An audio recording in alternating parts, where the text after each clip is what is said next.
রাধে রাধে বন্ধুরা, তোমাদের সবাইকে মিনি ব্লগে স্বাগত।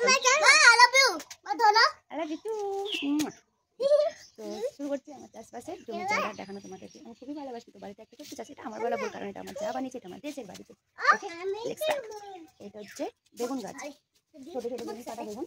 একটু বড়গুলো সব টেলার হয়ে গেছে, তবু এখনো অনেক রয়েছে ছোটো ছোটো ভিতরে ভিতরে বেগুনগুলো। এখানে আমাদের দুই প্রকারের বেগুন গাছ রয়েছে, একটা লম্বা আর একটা ছোট্ট গোল গোল। লম্বা বেগুনগুলো আগে দেখায়। এই যে সেই বেগুনগুলো, এগুলো এখন ছোট রয়েছে, তবু এগুলো অনেকটা বড় হয়, দেখতে পাচ্ছ? এই যে অনেকটা বড় হবে এই বেগুনগুলো। আর এই যে আমাদের গোলু গোলু বেগুনগুলো, গোলু গোলু, দেখতে পাচ্ছ? আর এইটা হচ্ছে আমাদের ডালিম গাছ, আনার গাছ। এখন আনার হয়নি, এখন এটা ছোট, বড় তো অনেকটা টাইম লাগবে, তো দেখতে থাকো।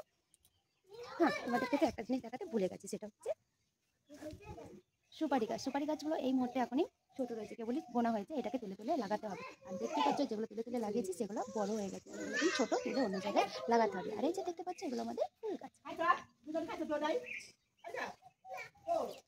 এবার তোমাদেরকে দেখাবো ফুল গাছ।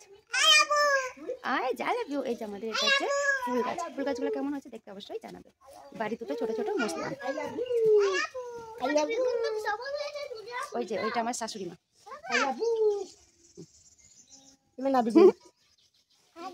দেখতে পাচ্ছ বেগুন গাছগুলো, বাঁধাকপি,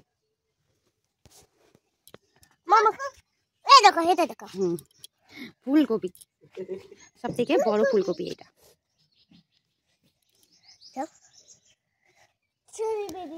কেমন লাগলো চাষবাসের জায়গাটা অবশ্যই কমেন্ট করে জানিয়ে দেবে। ফুলকপি, বাঁধাকপি, বেগুন, কত সুন্দর দেখতে লাগছে না? দেখো, পুরোটাই আমি বাড়িতে সবজি চাষের জায়গা করে ফেলেছি। আমার বলা ভুল হবে, কারণ আমার যা এগুলো করে। আমি তো ব্যাস আজকে আবার চলে যাচ্ছি দেশের বাড়ি থেকে। ওই ওই ওই এদিকে আয়, এদিকে আয়, এদিকে আয়। আমাদের বাড়ি ছোট্ট মেয়ে, আয় লোক এদিকে আয়। কি করবি এগুলো? খেলা করবি? ভেজে দেবো, যা কাকিকে দিয়ে, কাকি রান্না করে দেবে, যা। আর তুলিস না।